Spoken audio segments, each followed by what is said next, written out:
ଓଡ଼ିଆ ସାହିତ୍ୟର ଏହି ସୁନ୍ଦର ଆସରକୁ ଆପଣମାନଙ୍କୁ ସ୍ୱାଗତ। କବିତାର ଶୀର୍ଷକ ଶ୍ରଦ୍ଧା ନା ଶ୍ରାଦ୍ଧ। ବଞ୍ଚି ଥାଉ ଥାଉ ଶ୍ରଦ୍ଧା କର ଭାଇ, ଶ୍ରାଦ୍ଧ ନ କରିଲେ ନାଇଁ। ଅମୂଲ ମୂଲ ସେ ବାପା ମା ସ୍ନେହ ଜଗତେ ପାଇବ ନାହିଁ। ବୋଝ ବୋଲି ଭାବି ବୃଦ୍ଧାଶ୍ରମେ ଛାଡ଼ି ଗରବେ ଟେକୁଛ ମଥା। ବାପା ମା ପରା ଜୀବନ ଆଧାର, ଭୁଲିବନି ଏହି କଥା। ନିଜ ସୁଖ ଭୁଲି ପାଳନ କରନ୍ତି ଚାରି ପାଞ୍ଚ ପୁଅ ଝିଅ। ନିଜ ସ୍ୱାର୍ଥ ଲାଗି ଭୁଲିଯାଅ ତାଙ୍କୁ ଯେବେ ତୁମେ ବଡ଼ ହୁଅ।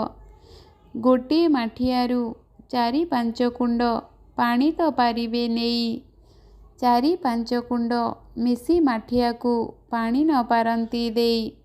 ବାପା ମା ନିଜ ଭିତରେ କେବେ ତ ଛୁଆଙ୍କୁ ବାଣ୍ଟନ୍ତି ନାହିଁ।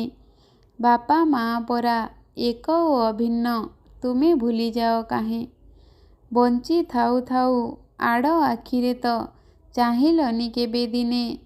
ମରିଗଲା ପରେ କ୍ଷୀରି ପୁରି ବାଣ୍ଟି ପ୍ରଶଂସିତ ହୁଅ ଜନେ। କାହାରି ମନରେ କଷ୍ଟ ଦେବା ପାଇଁ ମୁହିଁ ତ ଚାହଁଇ ନାହିଁ। ଯାହା ଦେଖି ମୋର ହୃଦୟ କାନ୍ଦଇ ଦିଏ କବିତାରେ କହି। ସଭିଙ୍କୁ ଗୁହାରି ବାପା ମା ଆଖିରେ ଲୁହ କେବେ ଦେବ ନାହିଁ। ବାପା ମା ହସିଲେ ଈଶ୍ୱର ହସିବେ ବୈକୁଣ୍ଠପୁର କହି।